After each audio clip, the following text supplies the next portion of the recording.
Good day everyone. I'm Edwin Hilal Cantones and we are the group Wonderboys and we will be presenting the business model canvas. Let's start. Successful business means knowing and doing the following. 1 is value proposition canvas. 2. Business model canvas. 3. Lean concepts. 4. Six Sigma. 5. Pareto's principle. And 6 is SWOT analysis. And now, we will be focused only dito sa business model canvas dito. Next slide. What is business model canvas? Business model canvas or BMC is a strategic management tool that lets you visualize and assess all the building blocks with a business, especially during startup. It's a one-page document containing 9 boxes that represents different fundamental elements of a business. The business model canvas beats the traditional business plan that spans across several pages by offering us a much easier way to understand the different core elements of business.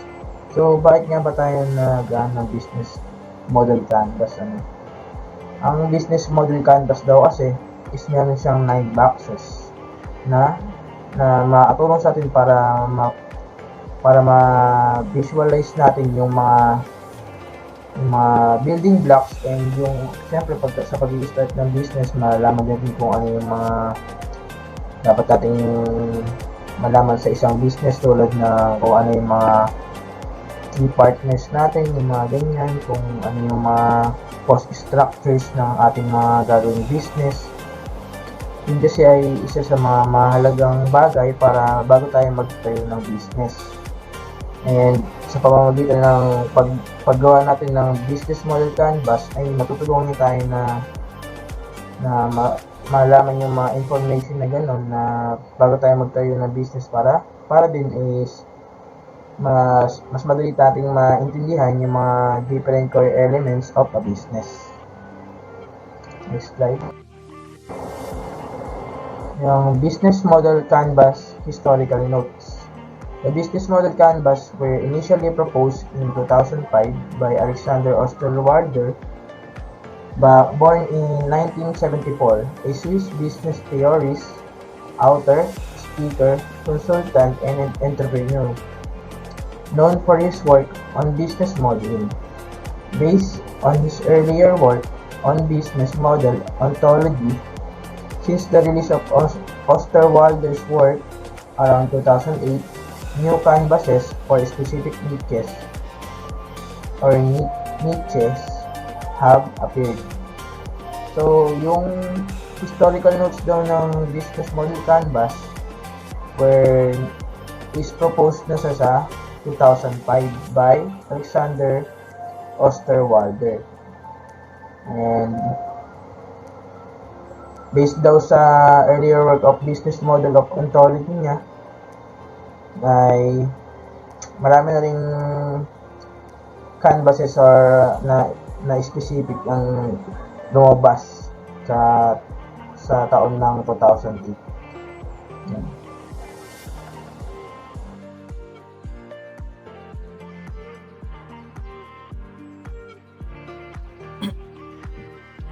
How to make a business model canvas.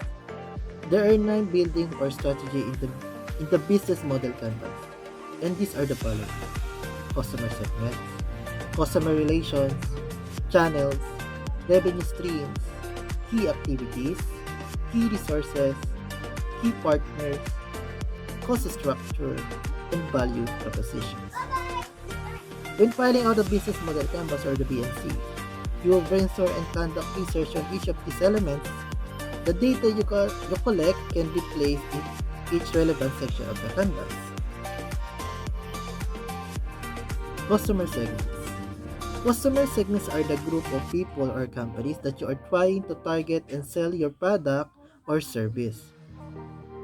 Segmenting your customer based on similarities such as geographical area, gender, age, behavior, or interests that give you the opportunity to better serve their needs, specifically by customizing the solution you are providing to them. So specifically, ang sinasabi lang naman dito is why should customer avail your product or service?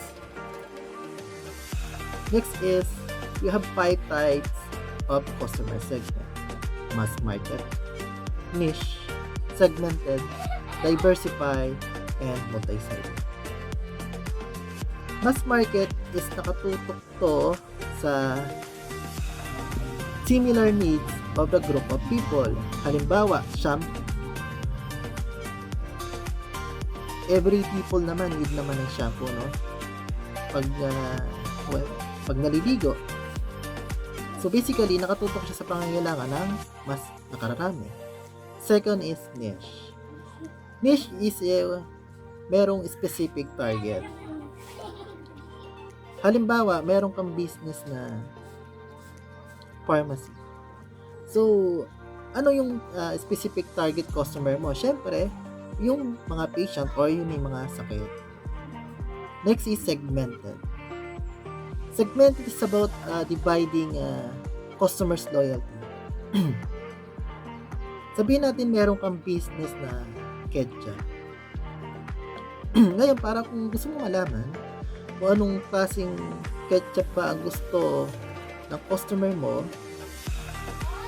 magpo-produce ka ng iba't ibang klaseng ketchup, like sweet and spicy, sweet and sour, or regular ketchup. Ngayon, kaya mo na ma-identify kung ano yung mas gusto ng customer mo and mas bestseller. Next is diversify. Diversify is about different variety of a specific product. Ang halimbawa nito mga Apple product. Apple product is alam naman natin na every year naglalabas na new iPhone ang isang Apple company. Ngayon, paano nila ginagawang mas mabenta yung new product nila? Ang ginagawa nila is nagdadagdag sila ng new feature dun sa product. Halimbawa, mas malinaw na camera o resolution kaysa sa nakaraan. Next is multi-sided. Multi-sided is about a partnership of 2 companies or more. Halimbawa nito is Facebook. Ang Facebook is kung makikita nyo, may mga ads doon. Yun yung partnership. Next is type of market segment.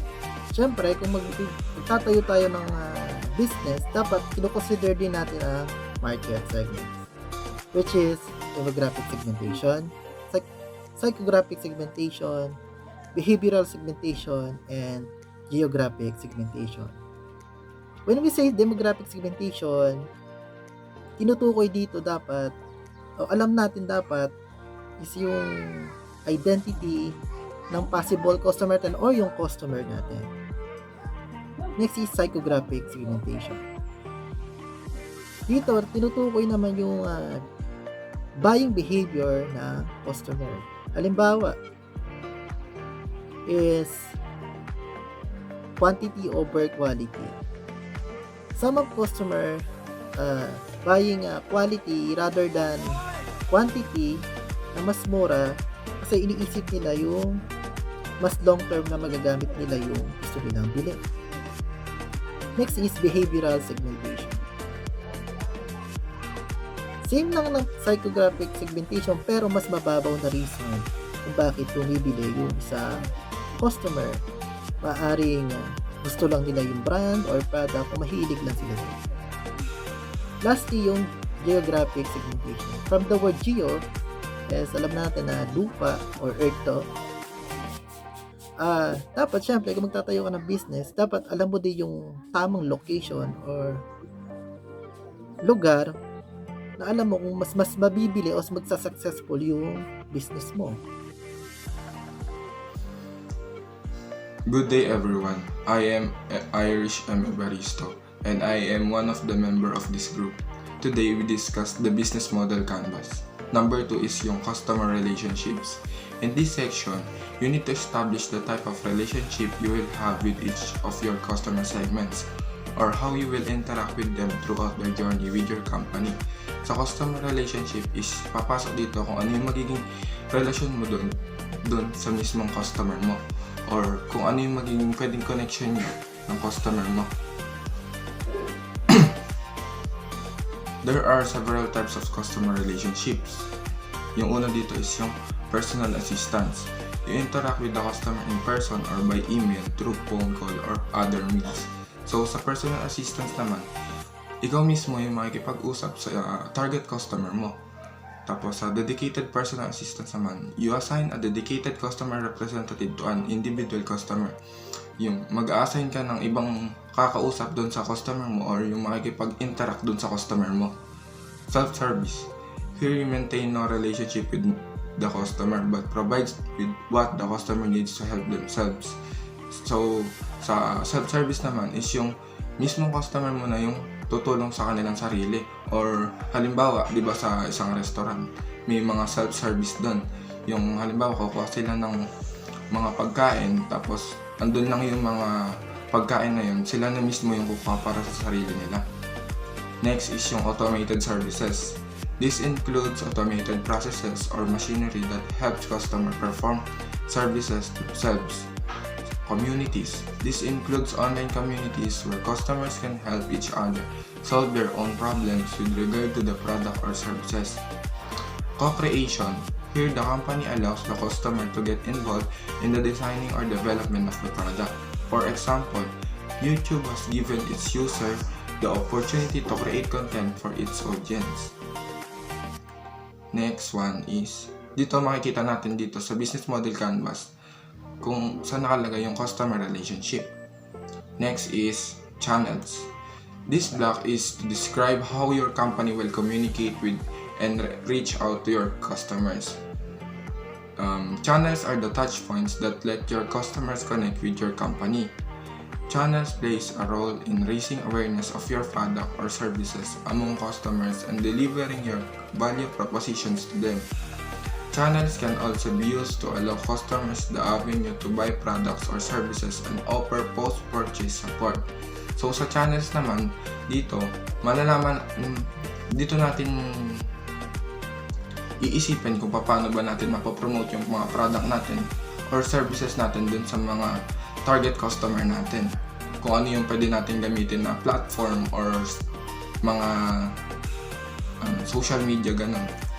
So, dito, good question to ask when identifying the channels to reach your customers are, how are we going to tell our customer segment about our value proposition?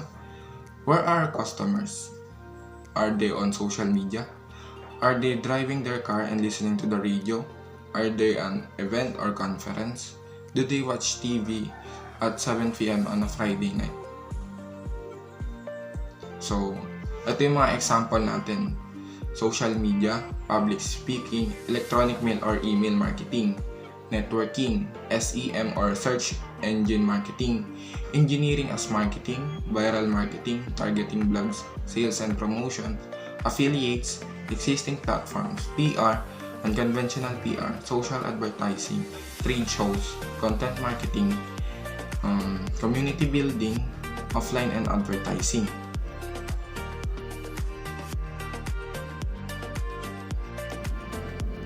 Next is on our list in the business model canvas is key activities.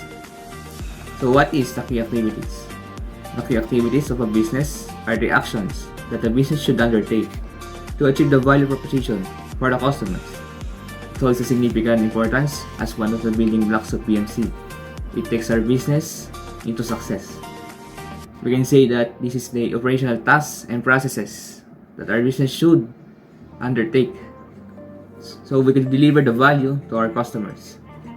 The activity should also focus on fulfilling its value proposition, customer segments, and maintaining the customer relationships. And finally, to generate income and revenue.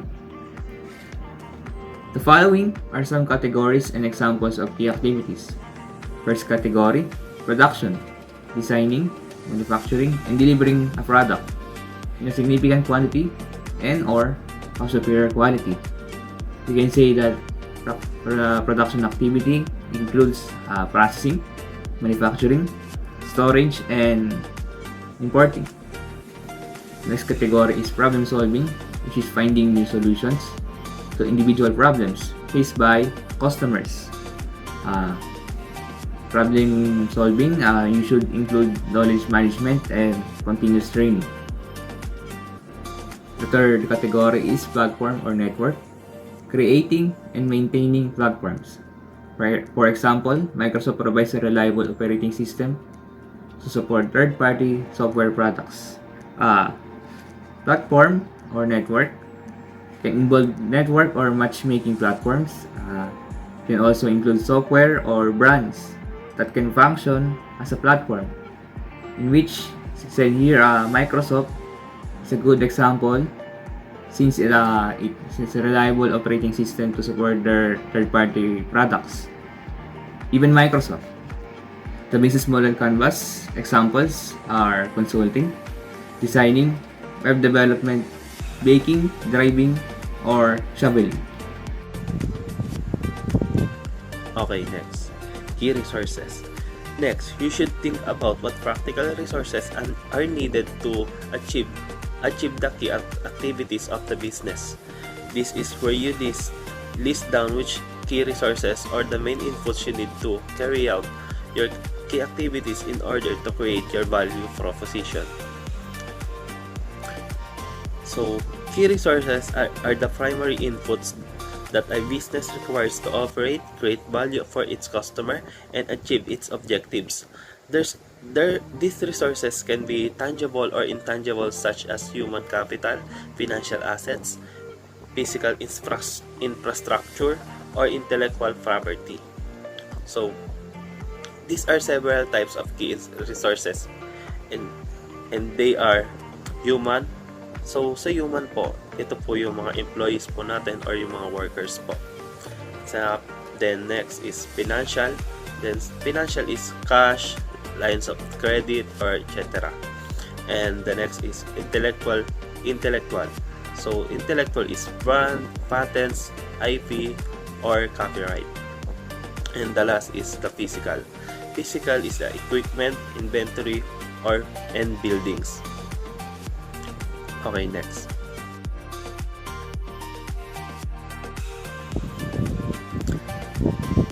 Number 6.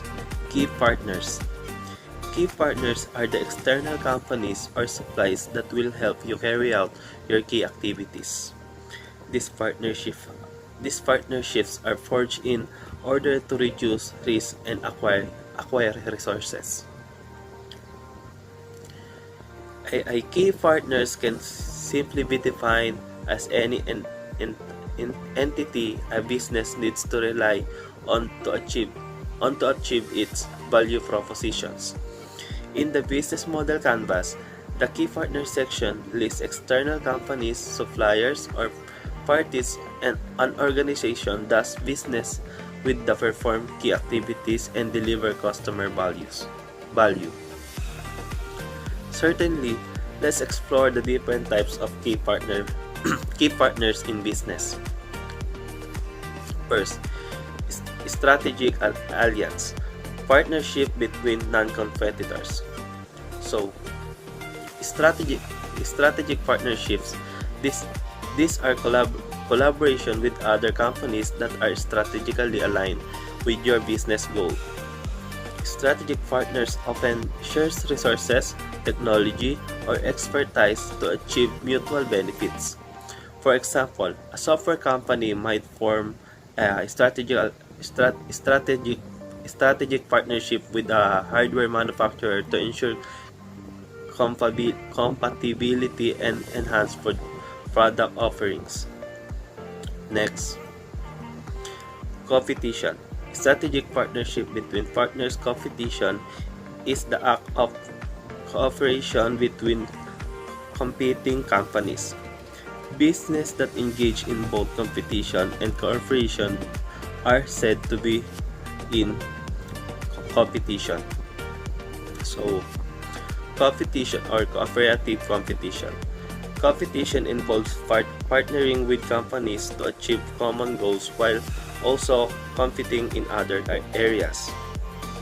This approach can be beneficial when both parties can gain advantage for cooperation, such as expanding to new markets or sharing research and development costs.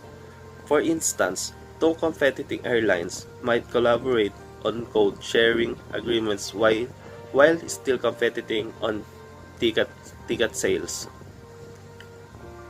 Okay, next. Joint ventures. Partners developing a new business. Joint ventures are business entities created by two or more companies to pursue a specific project or opportunity together. Joint ventures allow partners to pool resources and share risks and rewards. Joint ventures are often used for large-scale projects such as infrastructure development or new product launch. Next, buyer-supplier relationship. Ensure reliable supplies. So, for the last, buyer-supplier relationship, these partnerships involve the relationship between a company and its suppliers. A strong buyer-supplier relationship are essential for a smooth supply chain and efficient operations. Business rely on reliable and cost-effective suppliers to provide raw materials, components, or services necessary for productions.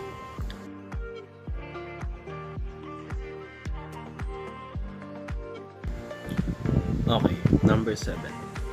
Cost structures. In this block, you identify all the costs associated with operation your business model. You need to focus on evaluating the cost of creating and delivering your value propositions, creating revenue streams, and maintaining customer relationships. Cost structures refer to the way an organization allocates and categorizes its expenses. Understanding the cost structures of a business is crucial for financial management and strategic decision making.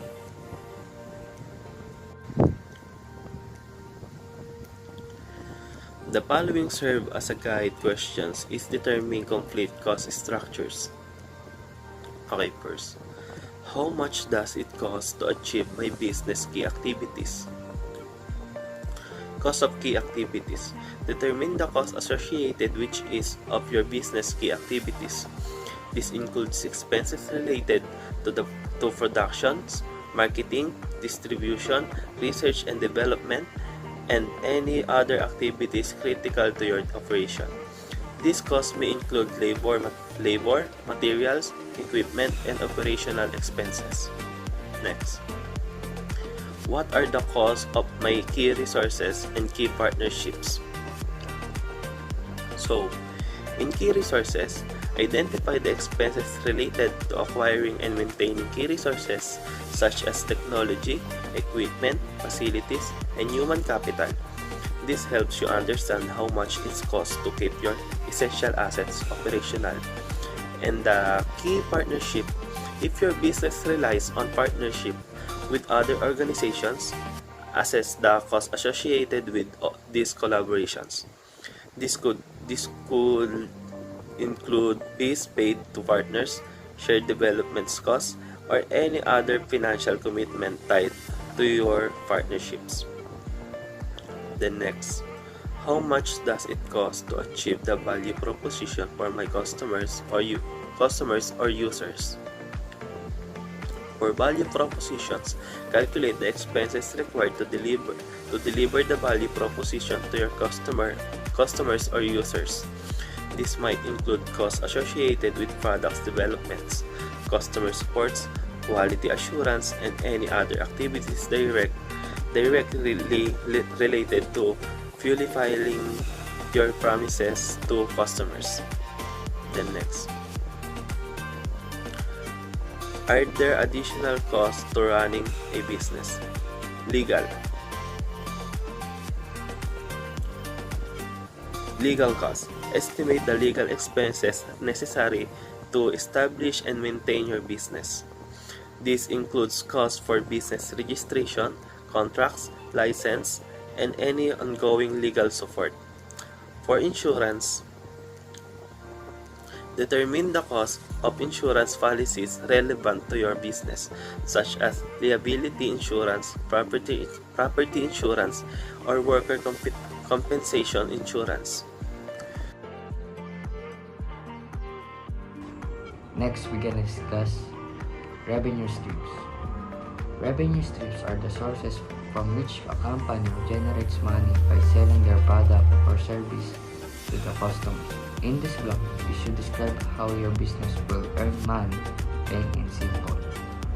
Ang revenue stream daw ay ang mga pinagkumulan kung saan nagkakaroon ng pera ang isang kumpanya sa pamamagitan ng pagbebenta o serbisyo sa mga customer.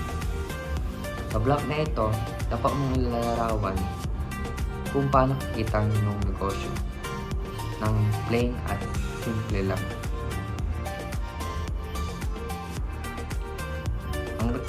Our revenue stream can belong to one of the following revenue models. Transaction-based revenue, made from customers who make a one-time payment. Ito naman ay ginawa mula sa mga customer na gumagawa ng isang beses ng pagbabayad. Next, recurring revenue, made from ongoing payments for continuing services or post-sale services. Ito naman ay ginawa mula sa patuloy na pagbabayad para sa patuloy ng mga serbisyo no, pagkatapos ng pagbebenta. Next, we're gonna discuss value proposition. This is the building block that is the heart of business model canvas, and it represents your unique solution for a problem, needs, or pain points being faced by a customer segment or that creates value for the customers. Ito daw ay ito ang building block na nasa gitna ng business model ng canvas, at kinakatawan nito ang iyong natatanging solusyon para sa isang problemang pangangailangan o mga sakit na kinakaharap ng isang segment ng customer o na lumilikha ng halaga para sa mga customer. This should be unique or should be different from that of your competitors. If you are offering a new product, it should be innovative, and if you are offering a product that already exists in the market, it should stand out with new features and attributes. Ito naman daw ay dapat natatangi o dapat naiiba sa inyong mga kakompetensya. Kung nag-aalok ka sa isang bagong produkto, dapat ito ay makabago. At kung nag-aalok ka ng isang produkto na mayroon na sa merkado, dapat ito ay maging kakaiba sa mga bagong tampok at katangian.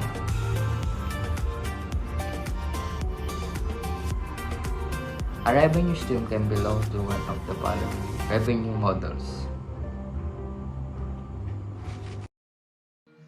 So, dito naman tayo sa business model canvas, which our business is boarding house or apartment.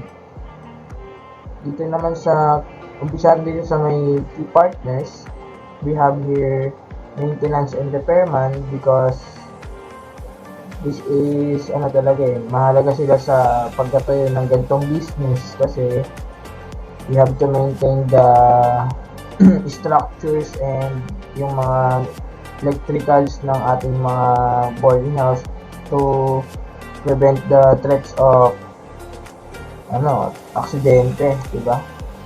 And dito naman nilagay din na rin dito yung local business kasi karamihan sa mga boarding house or apartments, lalo na pagka malapit sa mga schools or universities, is May mga business tayo dyan na pwedeng itayo, gaya ng mga sari-sari store, printing stations, computer shop, lalo na pagka may malapit kayo sa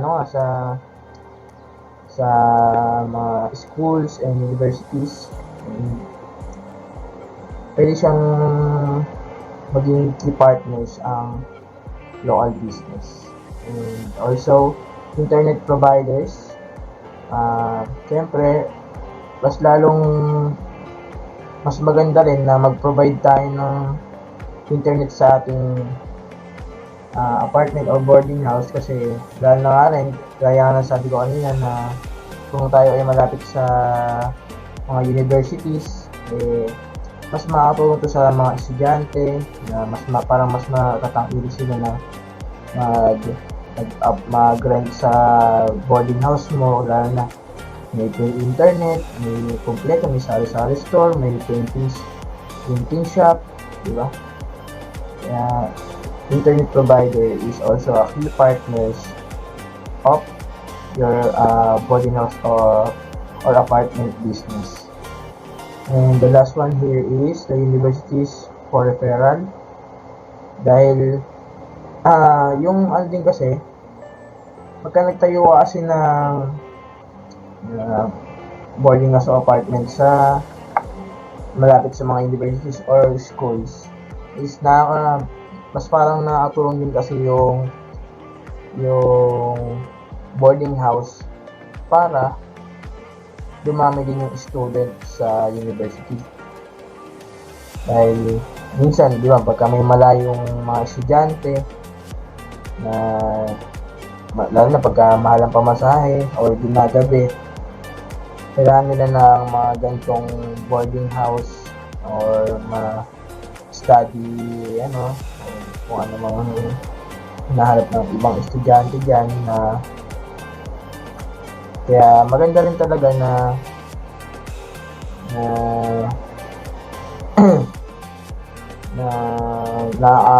din yung apartment sa universities, dahil din nga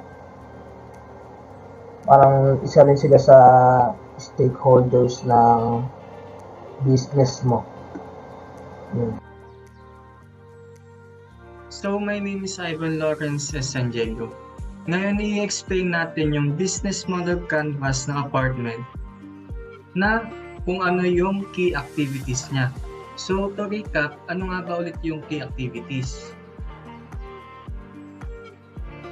So, the key activities of a business are the action that the business undertakes to achieve the value proposition for the customers. So, ibig sabihin nito, ito daw yung mga nagbibigay ng value sa mga customers para attract sila sa inyong business. So, sa business natin na apartment, first na nandun yung cleaning. Next, yung apartment maintenance, tenant support, marketing and advertising. So, paano nga ba gumagana to? So, kunyari, yung customers mo or tenant mo, gusto nila magpalinis, meron kang may offer sa kanila. Next, yung apartment maintenance naman, kapag may gusto silang ipagawa sa inyo, or may bago sa may papatulong, meron kayo. Next is tenant support. Kunyari naman may kailangan sa inyo yung tenant nyo or gustong magsabi ng mga bagay, nandiyan kayo. Matutulungan mo sila. And lastly, the marketing and advertising. So, kapag meron ka nito, mapapadali nila na malaman na nandyan yung iyong business. Next is the key resources. So, ano nga ba yun? So, this is where it is done which key resources or main inputs you need to carry out your key activities in order to create your value proposition. So, ibig sabihin na to, hindi naman gagaling yung, kumbaga yung asset mo na magkakaroon sa iyong business. So, yung business natin is apartment. So, ano nga ba yung key resources nun? Unang-una doon is yung apartment unit. Hindi ka naman magkakaroon ng business na apartment kung wala kang apartment unit. Next is maintenance and repair services. Gaya nga sabi ko kanina, kapag meron ka nito, hindi naman imposible naman na hindi magkaroon ng mga problema sa isang apartment or sa unit. So, yung tenant natin ay kunyari may gusto siyang maipaayos sa inyo or kunyari may papakabit sa unit na hindi kasama sa unit na gusto niyang magpalagay. Kunyari gusto niya magpalagay ng TV na ikakabit sa pader, pwede kayong tawagan at pwede niya din kayong bayaran para mapagawa nun.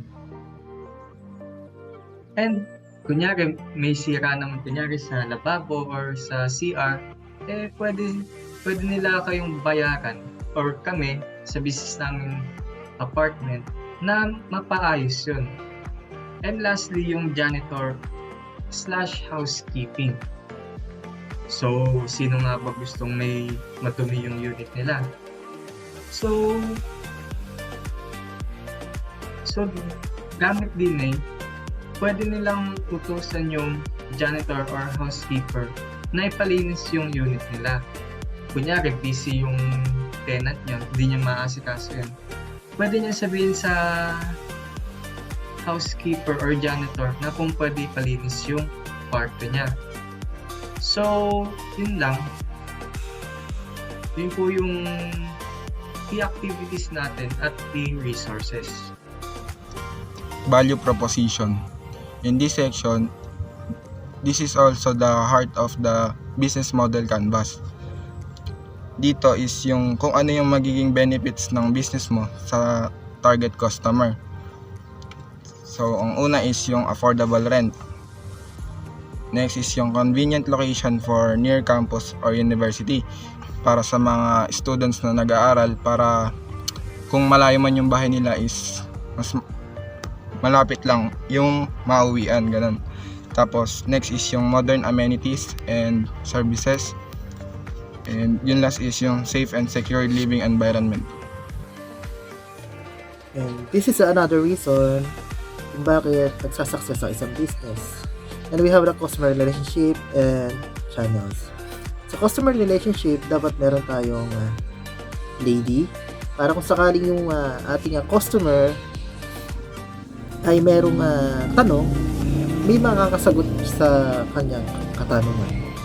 Next is 24/7 maintenance and support. Siyempre, kailangan malinis or maganda yung unit, siyempre.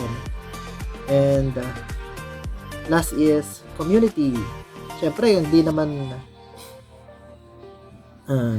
aga-avail yung tao kung magulo yung lugar, ano. And for the channels, we have the word of mouth. Isa dito sa isang katangian dapat is magaling tayo magsalita, hindi offensive, kumbaga. Kung bastos tayo magsalita, syempre hindi naman maiinganyo yung customer natin. Next is online advertising, which is ito yung pwede rin siyang hindi online or poster. And another online type naman is sa Facebook po post sa mga page para mas makita. And social media is para siyang same lang ng online advertising. And last is university partnership. Now, this is our customer segment and our business model canvas. So, ano muna ang customer segments? A process of grouping customers according how and why they buy. It allows the organization to create more specific sales and marketing strategies for customer groups. Ito daw ang proseso ng pagpaangkat ng mga customer ayon sa kung paano at bakit sila bumibili. Pinapayagan nito ang mga organisasyon na lalumikha ng mas tiyak na diskarte sa pagbebenta at marketing para sa mga grupo ng customer. Now, customer segments. Nakalagay dito ang students, parent of the students, employed and unemployed, homeless. Bakit sila namin napili? Kasi sila ang mga pagbibigay na sa amin ng mga diskarte sa pagbebenta o kaya sa marketing, especially sa mga students. Nakapagbibigay sa kanila ng value of freedom, convenience, diversity, and safety sa community. This is our cost structure in our business model canvas. Since cost structure is the cost of all the business overall expenses, we included 1. Rent payments, which we needed to pay regularly, maybe weekly, monthly, or yearly, for the use of room, equipment, building, and etc. Second is the sub-salary, the money that needed to be paid to the staff or employee for their work. Third is taxes and insurance, cost in respect to the property and insurance in which we can provide to our customers as compensation. And lastly, water, electric, and internet bill. Okay. Revenue stream. Okay, first, monthly fees. Monthly fees are a common revenue stream for businesses, particularly in subscription-based models. They provide a predictable and recurring source of income. So, ang example po ng monthly fees is like yung sa pagsa-subscription po natin sa mga Netflix, Spotify, or sa pag-gym po. Yung pag-membership po. Yan po ang mga example po ng monthly fees. Then, next po is utility fees. Utility fees are charged that individuals or businesses pay for the consumption of basic services like electricity, water, gas, and sewage. These fees are typically billed on a regular basis, often monthly, and are essential for maintaining essential utilities. So yun nga po, sa utility fees po, andito po is yung mga electrical fees, water fees, gas, yan po, nakapasok po siya dyan sa utility fees po. The next is security deposit. A security deposit is a financial arrangement commonly used in rental arrangement and other constructual arrangement. It serves as a form of financial protection for the party receiving the deposit. So, sa security deposit naman po, andito po ang mga typically works po niya na tulad ng rental housing, deduction, return of deposit, legal regulation, and non-housing uses.